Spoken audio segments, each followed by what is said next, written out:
उंगलियां तुम्हें ही देखती है। पहले अपने अंदर झांको, फिर दूसरे को देखो।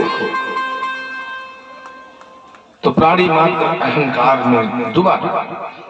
अत्र ते कीर्तयिष्यामि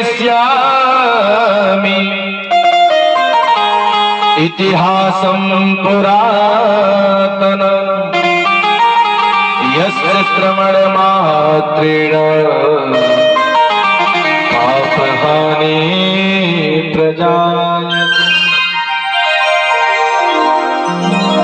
सनकादिक ऋषि कथा श्रवण करा रहे हैं। एक दिव्य नगर था।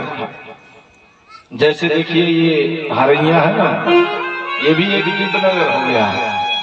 ये पावन भूमि हो गई है।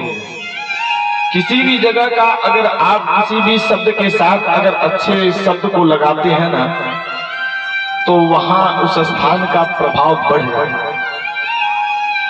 अब किसी विकलांग व्यक्ति को कहोगे ओ लंगड़ा, तो डंडा लेकर मारेंगे। अगर आप उसे कहेंगे अरे दिव्यांग भाई, तो वह आपको सम्मान भी करेगा। तो उस नगर में बड़े संभ्रांत लोग रहते थे। उस नगर का नाम था उत्तम नगर। वहां के जो पंडित जी थे वो बड़े विद्वान थे। पंडित का मतलब क्या होता है? पंडित किसे कहते हैं? सत्य असत्य विवेचनी जातस्य पंडिता। जो सत्य और असत्य का विवेचन करे वही पंडित है। ब्रह्म जानाति ब्राह्मण, जो ब्रह्म ज्ञानी हो वह तो ब्राह्मण।